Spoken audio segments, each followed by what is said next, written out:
Surat Luqman ayat 12 sampai ayat 19. Bismillahirrahmanirrahim. Ayat ke-12. Walaqad ataina Luqmanal hikmah, dan sungguh kami telah mendatangkan kepada Luqman al-hikmah. Apa al-hikmah? Hikmah itu berarti norma hukum ya Pak. Norma-norma yang bernilai hukum, artinya norma-norma tentang mana yang baik, mana yang buruk, ya, mana yang benar, mana yang salah, dan itu mengandung konsekuensi gitu. Maka disebut hikmah.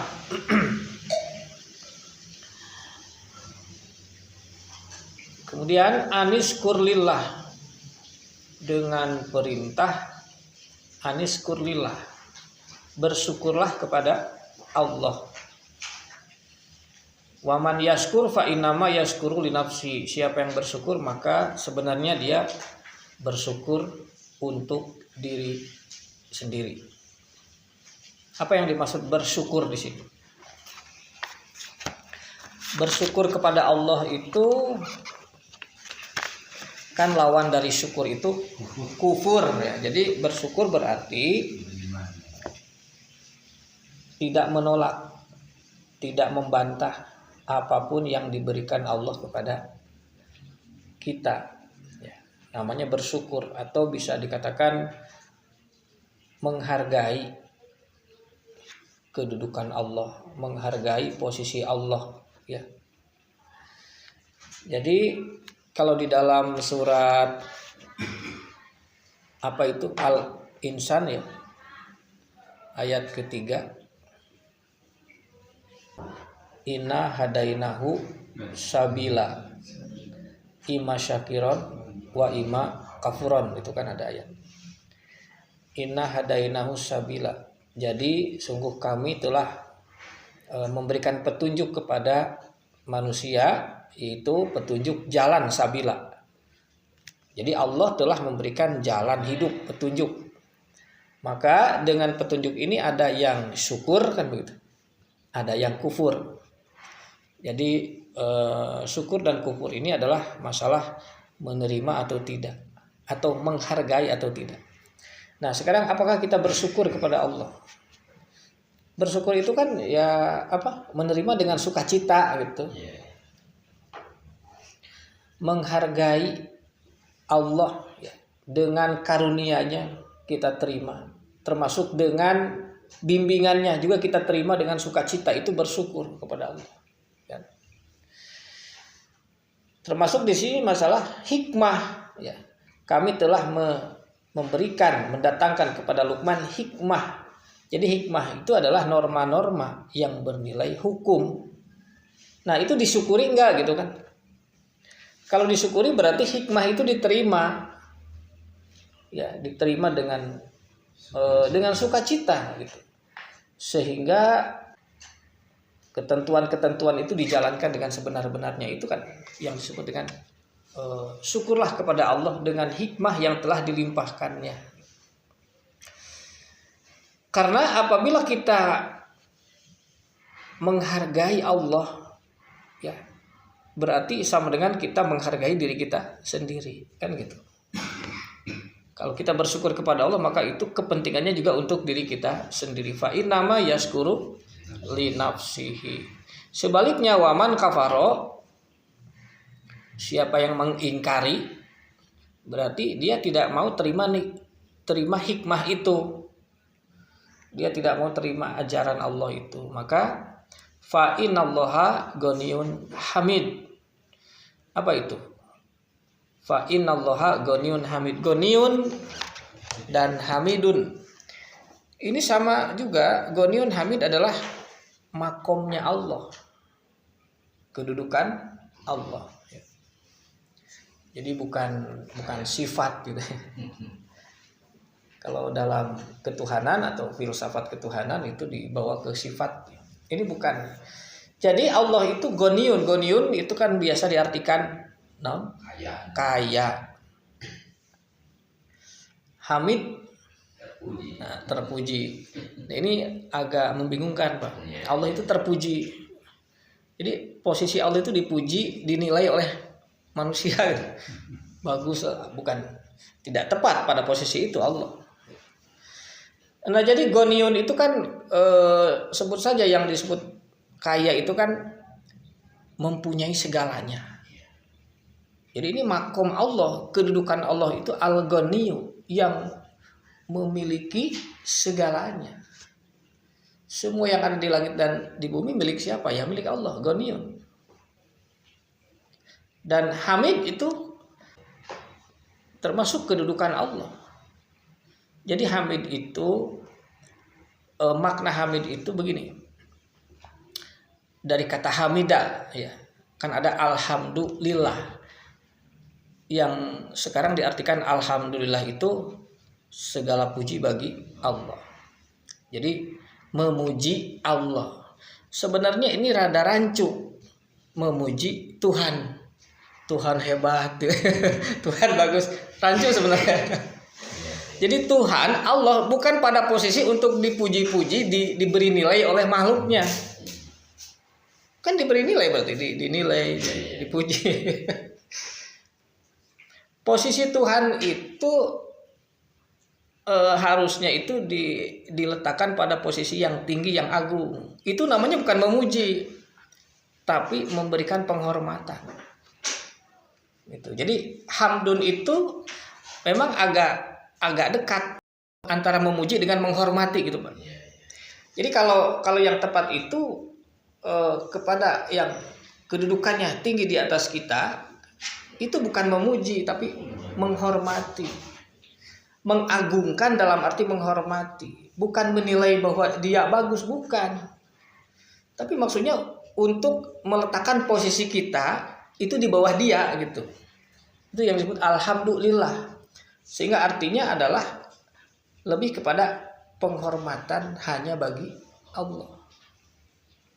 Kalau segala puji bagi Allah, maka si yang mengucapkan itu enggak ada hubungan apa-apa dengan Allah, hanya memuji saja, wah bagus tuh Allah bagus. Tapi kalau alhamdulillah ini sebenarnya ucapan hamba, Pak. Ucapan seorang hamba kepada penciptanya. Sehingga dengan alhamdulillah itu berarti dia meletakkan diri di bawah Allah, dan Allah pada posisi terpuji. Terpuji dalam arti terhormat sebenarnya. Gitu. Jadi ada kosakata yang rancu digunakan untuk menerjemahkan hamidah ya kepada Allah itu sebenarnya lebih tepat itu adalah kata hormat, gitu. Bukan puji, gitu. Dan itu seluruh Al-Quran itu tinggal diterapkan saja, sehingga kata hamidah yahmadu, alhamdulillah itu artinya menyatakan sikap hormat kepada Allah. Begitu. Ketika kita sholat itu kan ada kalimat apa? Bangkit dari ruku itu. Sami Allahu liman hamidah. Robbana lakal hamdu. Nah, apa arti Robbana lakal hamdu? Ini pahami bahwa posisi kita mengucapkan itu posisi hamba, ya enggak? Ya Tuhan, ya Rabb, bagimu. Masa pujian? Bagimu penghormatan harus dibilang. Ya enggak gitu. Lakal hamdu mil usama wati wal ardi. Ya, jadi sepenuh langit dan bumi. Jadi sepenuh isi langit dan bumi itu adalah semuanya tunduk patuh kepada Allah sebagai pihak yang dihormati. Satu-satunya pihak yang dihormati di alam ini siapa? Allah. Jadi bukan memuji tapi menghormati. Sami Allahu liman hamidah apa artinya? Sami Allah mendengar. Sami Allahu Allah mendengar. Liman kepada siapa yang hamidahu menghormatinya. Jadi kiranya Allah mendengar. Itu kan doa. Kiranya Allah mendengar kepada hamba yang menghormati kedudukannya. Jadi kata hamdun yang lebih tepat adalah mengingat ini posisi kedudukan Allah sebagai otoritas, bukan untuk dipuji otoritas mah, tapi untuk dihormati. Sehingga kalimat alhamdulillah lebih tepat, penghormatan hanya bagimu. Itu sehingga konsekuensi kalimat ini apa? Konsekuensi pengucapan itu apa? Maka si pengucap siap tunduk patuh kepadanya. Kan begitu. Tapi kalau segala puji bagimu nggak ada konsekuensi apa-apa. Itu ya, kembali kepada hamid itu. Jadi hamid itu makom kedudukan Allah sebagai yang terhormat. Al-Ghaniyun, pemilik segalanya, yang punya segalanya. Maka di sini waman kafaro fa innallaha ghaniyun hamid gitu. Siapa yang tidak mau bersyukur, tidak mau menerima hikmah dari Allah, kan berarti tidak tahu diri dia. Tahu nggak siapa Allah gitu? Dia Al-Ghani yang punya segalanya, yang kamu mendapat karunia dari Allah. Al-Hamid yang seluruh semesta alam ini menghormati Allah. Nah itu jadi. Waman kafar fa innallaha ghaniyyun hamid. Berarti ini kalimatnya ya kira-kira maksudnya kau tahu nggak siapa dia gitu. Yang kau ingkari itu adalah punya posisi yang penting. Sehingga hati-hati sikap kafir kepada Allah Al-Ghaniyyun Hamid konsekuensinya berat gitu kan masalah. Paham nggak? Ketika orang kok kamu nggak hormat sama dia, kok kamu nggak mau terima nasihat dia, tahu nggak dia itu bos kan gitu. Kira-kira sebetulnya dia itu bos, dia itu pejabat gitu kan di lingkungan ini, kualat kamu, nah kan begitu. Dengan kalimat ini, innallaha ghaniyyun hamid. Ya, kenapa harus mengingkari? Nah, berarti orang yang mengingkari Allah itu benar-benar tidak tahu diri. Gitu. Nah itu sementara itu yang bisa saya pahami ya. Kalimat ini meletakkan kedudukan Allah ya. Posisi yang harus disyukuri, artinya dihargai ya, apa yang diberikan kepada kita dari Allah. Kemudian kita lanjut. Wa iz qala Luqman li ibnihi wa huwa ya'iduhu. Dan satu ketika Luqman berkata kepada anaknya, wa huwa ya'iduhu, yaitu dia mengajarinya, menasehatinya ya. Ya bunayya, wahai anakku, la tusyrik billah, janganlah kalian menyekutukan.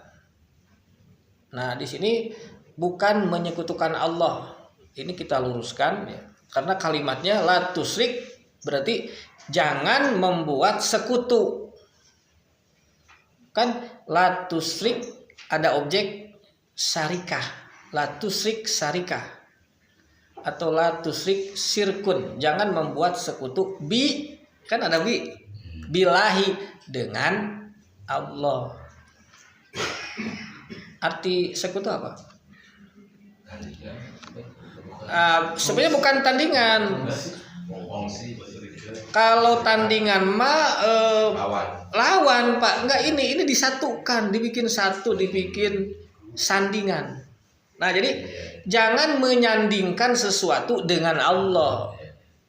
Ada hal-hal yang disandingkan dengan Allah sehingga sesuatu yang disandingkan itu punya kedudukan, kewenangan yang sama dengan Allah. Itu maksudnya. Sehingga mencampur aduk sesuatu dengan Allah, katakanlah dimasukkan sesuatu itu seolah-olah ini ajaran agama, kan? Sehingga ajaran agama kan harus dipatuhi, harus diimani, gitu. Ya seolah-olah ini dari Allah juga, padahal bukan. Nah ini pahami arti musyrik. Jadi musyrik itu bisa kita artikan menyekutukan, tapi jangan salah kalimatnya gitu. Jangan menyekutukan Allah dengan sesuatu, itu salah. Balikin seetik. Menyekutukan Allah dengan sesuatu, maksudnya itu. Ya itu yang salah. Menyekutukan sesuatu dengan Allah. Menyekutukan sesuatu dengan Allah itu yang tepat susunannya. Jadi sesuatu disekutukan, disandingkan dengan Allah. Sehingga sesuatu itu dianggap bagian dari Allah. Artinya kalau sudah bagian dari Allah, punya kedudukan. Punya sakral. Punya kedudukan yang sakral. Gitu. Kan begitu. Nah, apa saja contoh yang disekutukan Allah? Bisa nanti berupa apa? Ajaran-ajaran, amalan-amalan, kan begitu. Atau kalau manusia ini tokoh-tokoh panutan. Gitu. Jadi ini hal-hal yang bisa disekutukan dengan Allah, ajaran-ajaran, amalan-amalan dan panutan-panutan. Atau mungkin ada yang lain. Pokoknya eta dicampur adukan kepada otoritas Allah. Padahal itu bukan dari Allah, tidak ada hubungan dengan Allah, tapi dianggap itu punya otoritas dalam agama. Nah, ini yang dimaksud la tusyrik billah. Jangan membuat sekutu dengan Allah. Itu. Kenapa? Inna syirka la zulmun adim. Karena perbuatan itu, nah gitu, perbuatan menyekutukan sesuatu dengan Allah itu masuknya zulmun adim. Itu sudah salah besar. Sudah satu kesalahan yang besar. Gitu. Ya kalau dalam bahasa untuk tidak menyebut apa kasar itu tolol gitu.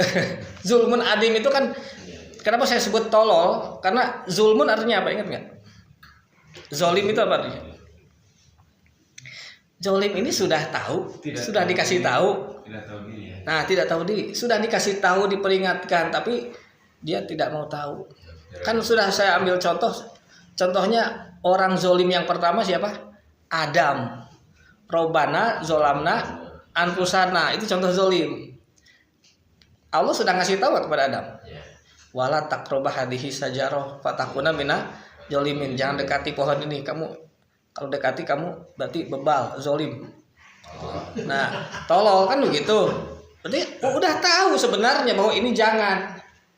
Tapi nah itu dia seolah-olah tidak tahu, belum diberitahu. Nah itu sehingga zulmun adim, ini ketololan besar gitu kan, begitu berarti.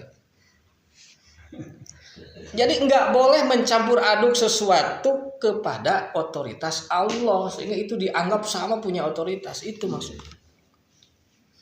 Itu yang tidak boleh. Nah ini meletakkan dulu kedudukan Allah itu harus pas, kita mengabdi mengikuti Allah itu harus pas, tidak boleh ada campur tangan siapapun. Benar-benar murni hanya kepada Allah. Nah itu ayat berapa? 13. Kita lanjutkan. Wa wasainal insana biwalidayhi.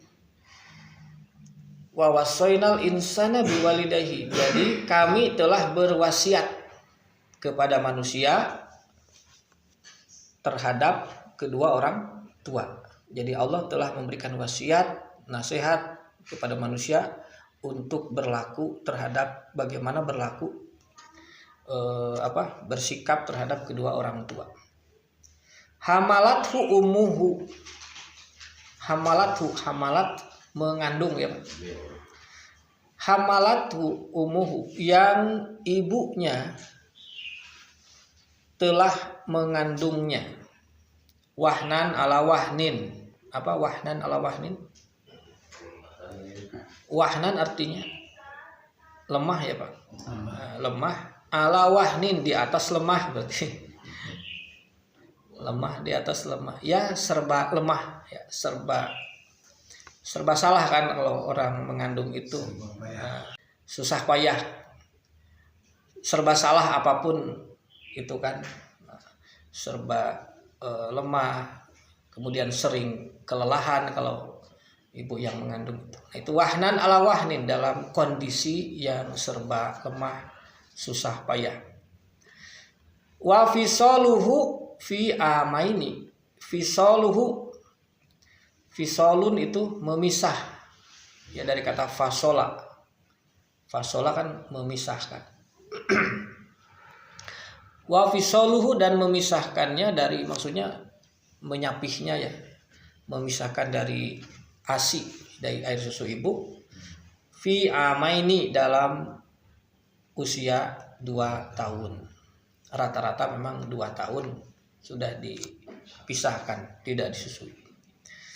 Jadi mengandung selama kurang lebih 9 bulan ditambah dengan menyusui 2 tahun.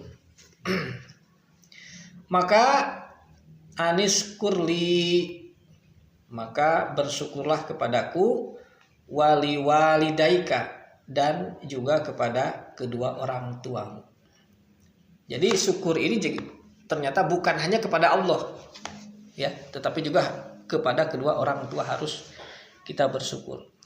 Jadi kalau arti bersyukur tadi saya katakan menghargai, ya, menerima dengan sukacita apapun yang diberikan, apapun yang diinginkan. Kepada orang tua pun begitu. Jadi kita harus tidak boleh membantah, kan begitu, kepada orang tua. Itu kan. Jadi ini sudah ketentuan dari Allah. Jangan membantah apapun yang dikatakan orang tua kepada kita. Wali daika wa ilayyal masir, kepadakulah, ya, tempat kembali, tempat berpulang. Nah, jadi tempat kamu berpulang nanti kepada Allah. Terus ayat berikut wa in jahadaka. Nah, dan apabila jahada, berarti ini kedua orang tua, ya, subjeknya walidaihi tadi. Apabila keduanya jahada, apa arti jahada? Jihad. Nah, jihad itu kan tadi sungguh-sungguh. Jadi orang tua itu berjihad gitulah. Berjihad itu kan berjuang. Orang tua itu mengusahakan kepadamu, jahadaka, mengupayakan kamu begitu, mendorong kamu untuk, nah ini untuk ini,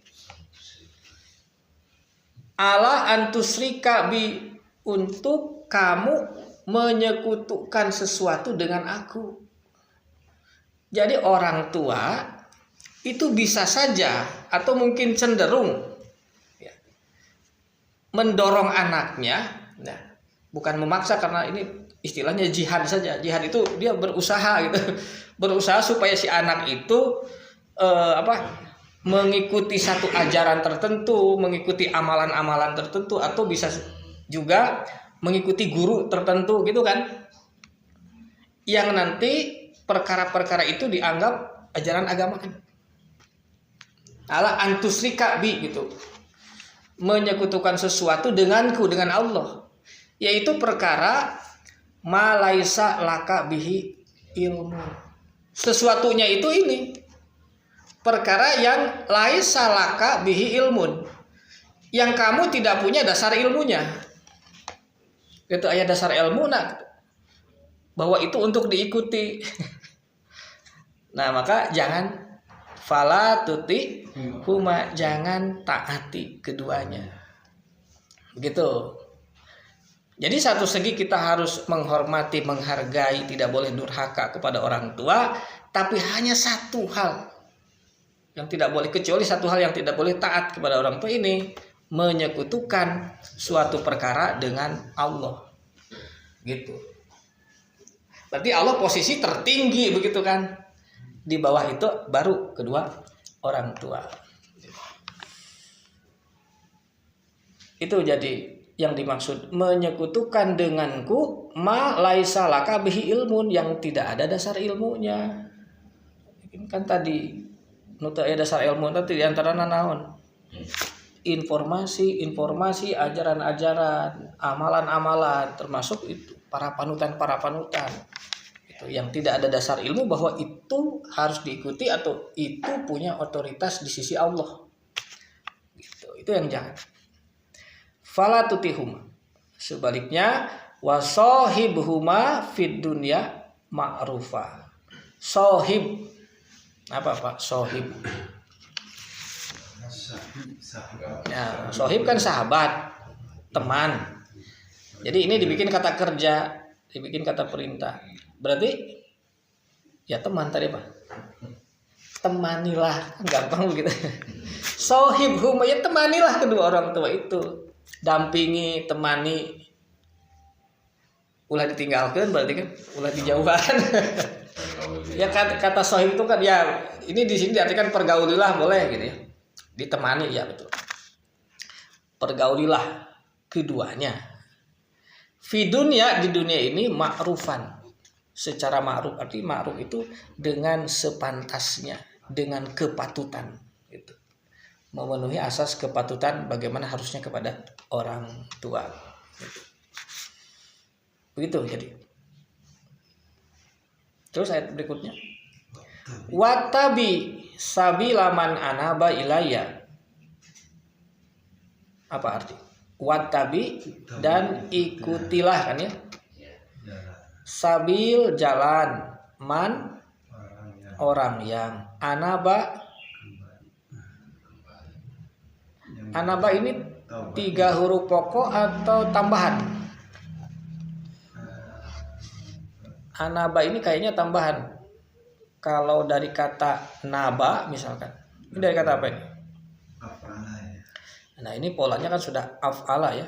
Kalau af'ala sudah tambah. Kalau naba misalkan itu artinya kembali. Kalau anaba berobjek, berarti apa? Tambahan imbuhan, mengembalikan. Ya enggak? Kan ini sudah tambahan.